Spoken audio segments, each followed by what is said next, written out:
I decided I need to invest my money somewhere where I have a cash return each month so that I don't have to work and I can be out with my friends and my families enjoying life. Well, I started to invest in real estate, and each year I bought a property or two that gave me a positive cash flow. You see, most millionaires are millionaires through real estate, and the value of properties just goes up, and the interest rate is at an all-time low. Over time, people kept asking me how I did it, so I decided to create a system, a step-by-step system that takes you through how to find, purchase, and rent out properties for cash flow. Sign up for my newsletter below, and I'm going to send you a free ebook about my system. That's going to get you on the road to learn how to invest in real estate for a positive cash flow. Working as a team, that's really how you excel. I've been a part of being a team player my whole life, and I would not have it any other way. If you really want to reach your goals and reach them faster, you just have to work as part of a group or a team.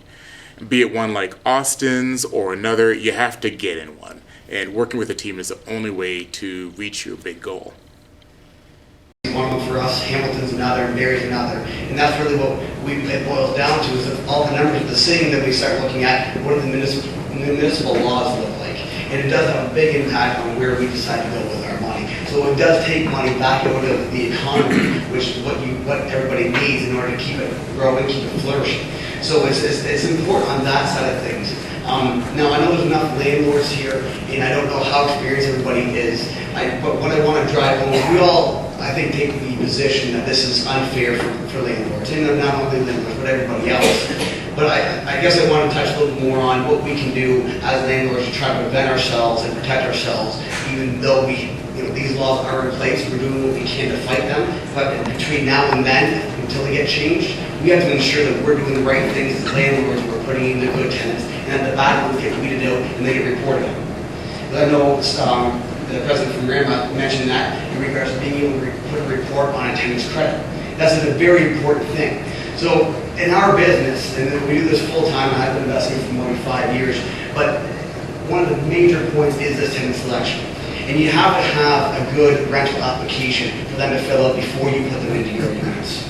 Now, at the beginning, I think we were a little bit too nice, a little bit too naive. We just, we thought everybody was good, were good people. And they thought we assumed they were like us. And at the same time, you're afraid of vacancies. You know if you don't get that $800, $1,000, $1,200, that 1 month, that could hurt you quite a bit. But we learned that it's a lot smarter to go through 1 or 2 or 3 months worth of vacancies than it is to put a bad tenant in your unit, because they will cost you not only 3 months worth of vacancies because they're not going to pay you, but there's a lot more other bills and damages that can happen because of that. So do not worry about vacancies. There's typically other things that you can do. I don't really have time to get into it, but try tweaking those advertisements, a little bit of curb appeal, certain things like that to get to attract the tenants, even if you're not getting good ones.